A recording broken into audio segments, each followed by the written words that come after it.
మెయిన్గా ఈరోజు ఏంటంటే రాయలసీమ లిఫ్ట్ ఇరిగేషన్ ప్రాజెక్ట్ పైన ప్రెస్ మీట్. మెయిన్గా మొన్న ఫిబ్రవరి 27వ తేదీ ఈ పర్యావరణ దీనికి సంబంధించిన ఎక్స్పర్ట్స్ అప్రైజల్ కమిటీ దీనికి సంబంధించిన డిపిఆర్ తయారీ కోసం చేసిన పనులను అన్నింటిని కూడా రద్దు చేసి వాటన్నిటిని యథార్థ స్థితికి తీసుకురావాలా, ఎలాంటి పనులు కూడా చేయరాదని చెప్పి ఎక్స్పర్ట్స్ అప్రైజల్ కమిటీ చెప్పడం అనేటువంటిది నిజంగా ఇది మనకు శరాఘాతం లాంటి వార్త. ఇప్పటికే రాయలసీమ ప్రజలు, రాయలసీమ రైతాంగం కూటమి ప్రభుత్వం ఏర్పడినప్పటి నుంచి కూడా ఈ ప్రాంతం పట్ల ఒక నిర్లక్ష్యము, నిరాదరణ కొనసాగుతుందని చెప్పి భావిస్తున్న తరుణంలో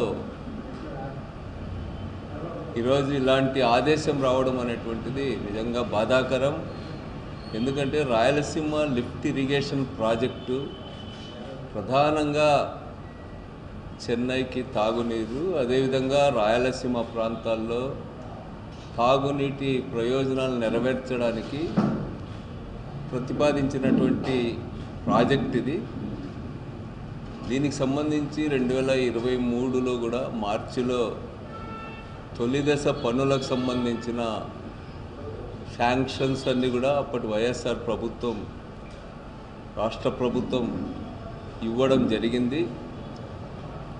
ముఖ్యంగా తెలుగుదేశం పార్టీ అధికారంలోకి వచ్చిన తర్వాత, కూటమి అధికారంలోకి వచ్చిన తర్వాత ఈ 10 నెలలుగా ఆ ప్రాజెక్టును పూర్తిగా మూలన పడేసింది. ఏమాత్రం కూడా పనులు ముందుకు పోలేదు. ముఖ్యంగా ఈ గ్రీన్ ట్రిబ్యునల్లో కానీ లేకపోతే ఎక్స్పర్ట్స్ అడ్వైజరీ కమిటీ ముందు కానీ రాష్ట్ర ప్రభుత్వం సమర్థవంతమైనటువంటి వాదనలు వినిపించకపోవడం వల్లనే ఈరోజు ఈ దుస్థితి ఏర్పడింది. పర్యావరణానికి ఏమాత్రం సంబంధం లేదు, ఇది కేవలం తాగునీటి అవసరాల కోసమే, పర్యావరణానికి ఏమాత్రం కూడా నష్టం చేయదు, తాగునీటికి సంబంధించినటువంటి వాటిలో పర్యావరణ అనుమతులు కూడా అవసరం లేకుండానే నిర్మించడానికి వీలుందనేటువంటి వాదనను సమర్థవంతంగా ఈ రాష్ట్ర ప్రభుత్వం వినిపించలేకపోయింది. ఇది జగన్మోహన్ రెడ్డి గారు ప్రారంభించినటువంటి ప్రాజెక్ట్ అనేటువంటి ఒక రకమైనటువంటి భావనతోనే దీన్ని నిర్లక్ష్యం చేసినట్టుగా కనిపిస్తూ ఉంది. ఎందుకంటే ఈరోజు జరుగుతున్నటువంటి పరిణామాలు ఒక్కసారి చూసినట్టయితే రాబోయే కాలంలో రాయలసీమ ప్రాజెక్టులకు నీళ్లు రావడమే ఒక ప్రశ్నార్థకంగా మారేటువంటి పరిస్థితి ఈరోజు ఏర్పడింది. ముఖ్యంగా ఈ రాష్ట్ర ప్రభుత్వం కృష్ణా వాటర్ డిస్ప్యూట్ ట్రిబ్యునల్ 2 దాన్ని మళ్ళా పునఃసమీక్ష చేయడానికి అంగీకరించడం, అదేవిధంగా కృష్ణా నది కింద మహారాష్ట్ర, కర్ణాటక, ఆంధ్రప్రదేశ్లు కేటాయించినటువంటి 2000 పైగా టీఎంసీలు వాడుకున్న తర్వాత మాత్రమే ఈ మిగులు జలాల ఆధారంగా నిర్మితమవుతున్నటువంటి ప్రాజెక్టులకు నీళ్లు వాడతామని చెప్పి చెప్పడం అనేటువంటిది కూడా రాబోయే కాలంలో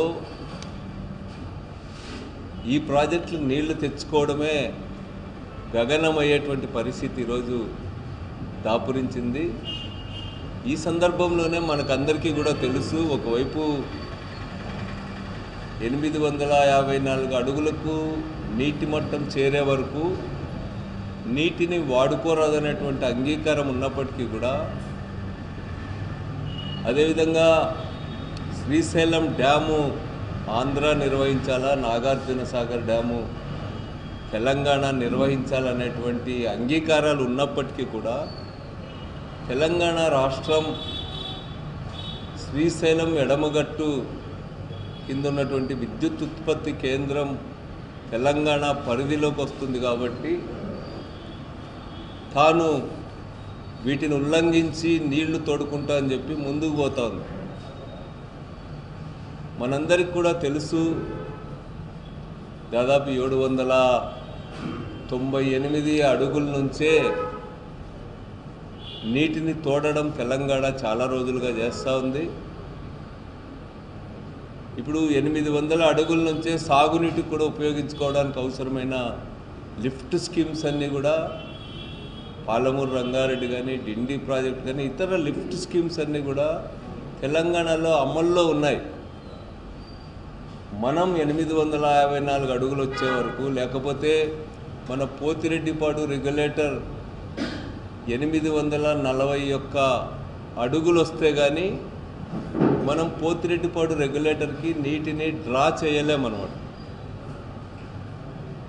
అది దాటిన తర్వాత కూడా ఒక 2000 క్యూసెక్స్ డ్రా చేస్తే పూర్తిగా 854 అడుగులు చేరే వరకు అంటే కనీసం 7-8 వేల క్యూసెక్లు మాత్రమే మనం డ్రా చేయగలం.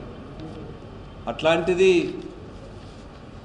880 అడుగులకు చేరుకున్నప్పుడు మాత్రమే శ్రీశైలం డ్యాంలో మనం ఒక 40 టీఎంసీల వరకు కూడా నీళ్లు డ్రా చేయడానికి అవకాశం ఉందన్నమాట. మరి పోతిరెడ్డిపాడు హెడ్ రెగ్యులేటర్ కింద ఈరోజు చాలా ప్రాజెక్టులు ఆధారపడి ఉన్నాయి.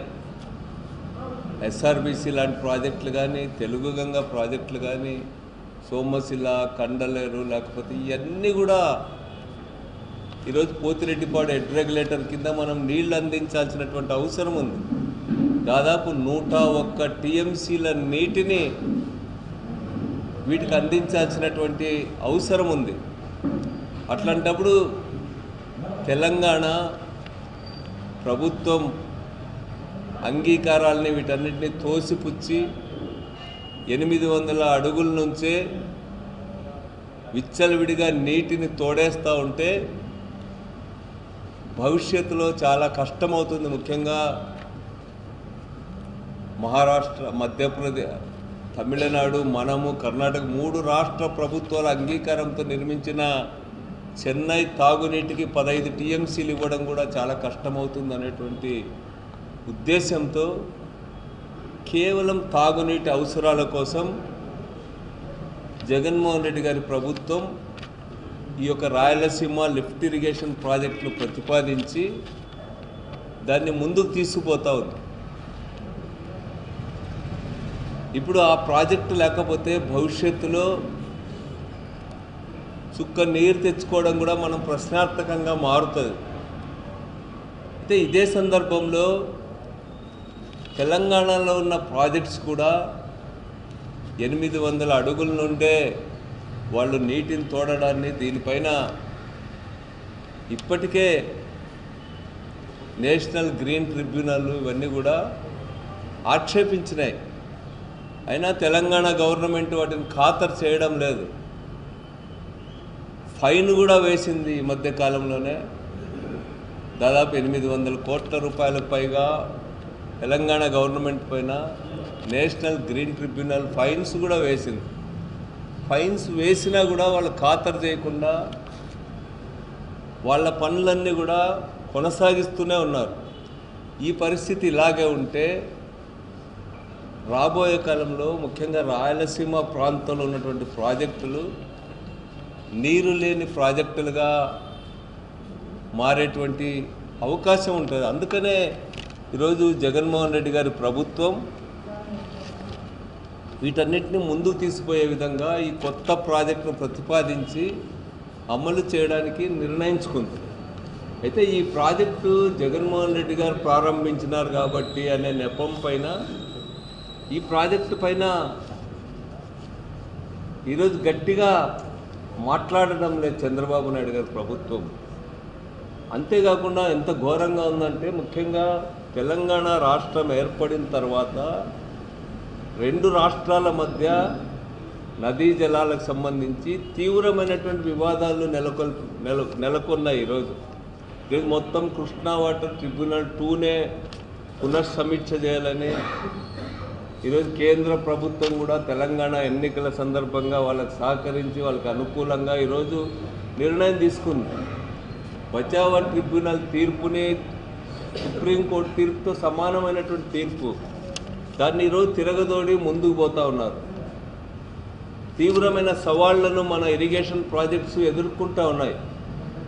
మనం చూసాం నాగార్జున సాగర్ దగ్గర మన పోలీసు అంతా పోయి ఆ రోజు చేయాల్సి వచ్చింది. అదేవిధంగా ఈరోజు ప్రతి ప్రాజెక్టుకు సంబంధించినటువంటిది సమస్యగా తయారైంది. ప్రాజెక్టుల వారిగా నీటి కేటాయింపులు చేయాలనేటువంటి విషయాలు, అనేక రకాలైనటువంటి వివాదాలు ఈరోజు ముందుకు వస్తున్నటువంటి సందర్భంలో రాష్ట్ర ప్రభుత్వం మంచి ఎక్స్పర్ట్స్ టీంని ఏర్పాటు చేసి కోర్టుల్లో ఫైట్ చేయడం కానీ, సెంట్రల్ గవర్నమెంట్తో ఫైట్ చేయడంలో కానీ, నీటి ప్రయోజనాల్ని హక్కులను సాధించడంలో కానీ చాలా పూర్తి శ్రద్ధ పెట్టి ఫైట్ చేయాల్సినటువంటి అవసరం ఉంది. ఈరోజు తేలిగ్గా తీసుకుంటే రాష్ట్ర ప్రయోజనాలు దెబ్బతింటాయనేటువంటిది చంద్రబాబు నాయుడు గారి ప్రభుత్వం గుర్తించడం లేదు. ఈరోజు కూటమి ప్రభుత్వం ఈరోజు ఉన్నది రాష్ట్రంలో అధికారంలో, డబుల్ ఇంజన్ సర్కార్ అని చెప్తా ఉన్నారు. కేంద్రంలో ఉన్నటువంటి బీజేపీ కూడా ఈరోజు రాష్ట్ర మంత్రిమండలిలో ఉన్నారు, రాష్ట్ర ప్రభుత్వంలో భాగస్వామ్యులైనారు. కేంద్రంలో రాష్ట్రంలో ఈరోజు అధికారంలో ఉన్నప్పటికీ కూడా నీటి ప్రాజెక్టుల విషయంలో, రాష్ట్ర ప్రయోజనాలు కాపాడే విషయంలో చంద్రబాబు నాయుడు గారి ప్రభుత్వం తీవ్ర నిర్లక్ష్యాన్ని లేకపోతే పక్షపాతాన్ని వ్యవహరిస్తూ ఉంది. జగన్ మీద మీకు ఏదైనా వ్యతిరేకత ఉంటే జగన్ గారిపైన ఇంకో రకంగా తీర్చుకోండి, కానీ ఈ పద్ధతుల్లో ఈ ప్రాంత ప్రయోజనాలు దెబ్బతినేటువంటి రీతిలో ఈరోజు వ్యవహరించడం అనేటువంటి సరైనది కాదు. మేము దీన్ని తీవ్రంగా ఖండిస్తూ ఉన్నాం. ఈరోజు తాగునీటి ప్రాజెక్టుగా అయినా మొదటి దశని రాయలసీమ లిఫ్ట్ ఇరిగేషన్ ప్రాజెక్ట్ని కొనసాగించాలా, దాన్ని కంప్లీట్ చేయాలా. దానిపైన అవసరమైతే అన్ని పార్టీలతో కలుపుకొని సెంట్రల్ గవర్నమెంట్తో కూడా ఫైట్ చేసి అన్ని అనుమతులు వచ్చేటట్టు, అదేవిధంగా ఈ ప్రాజెక్టును కొనసాగించేటట్టు ప్రయత్నం చేయాలని చెప్పి మేము విజ్ఞప్తి చేస్తూ ఉన్నాం. దీని పట్ల నిర్లక్ష్యం వహిస్తే చరిత్ర క్షమించదనేటువంటిది కూడా ఈ సందర్భంగా పాలకులకి హెచ్చరిక చేస్తూ ఉన్నాం. దీనిపైన రైతాంగము, అదేవిధంగా రాష్ట్రంలో ఉన్నటువంటి రాజకీయ పార్టీలు వీళ్ళందరూ కూడా చైతన్యయుతంగా కృషి చేయాల్సినటువంటి అవసరం ఉంది. ప్రత్యేకించి రాయలసీమలో ఉన్నటువంటి వివిధ రైతు సంఘాలు కానీ, లేకపోతే ఇతర ప్రజాస్వామ్యయుతంగా పనిచేసే సంఘాలు అందరూ కూడా ముందుకొచ్చి వీటి కోసం ఫైట్ చేయాలి. ఎందుకంటే ఇప్పటికే మనమంతా కూడా జగన్మోహన్ రెడ్డి గారి గవర్నమెంట్లో కర్నూలుని అభివృద్ధి చేయడానికి, అక్కడ హైకోర్టు ఏర్పాటు చేయడానికి కానీ, లేకపోతే వివిధ కోర్ట్స్ ఏర్పాటు చేయడానికి కానీ చేసిన ప్రయత్నం కానీ, ఇతర డెవలప్మెంట్స్ కానీ అన్నీ అమరావతికి తరలిస్తూ ఉన్నారు. అమరావతి జపం తప్ప వెనుకబడిన ప్రాంతాల గురించి, ఇతర ప్రాంతాల గురించి ఆలోచించే తీరిక ఈ ప్రభుత్వానికి లేదు అనేది మనకు స్పష్టంగా కనపడుతుంది. అందుకనే అందరూ కూడా చైతన్యవంతమైనటువంటి పాత్రను నిర్వహించి వీటిని అడ్డుకోవాలా, ప్రభుత్వం పైన ఒత్తిడి తేవాలని చెప్పి కూడా విజ్ఞప్తి చేస్తారు.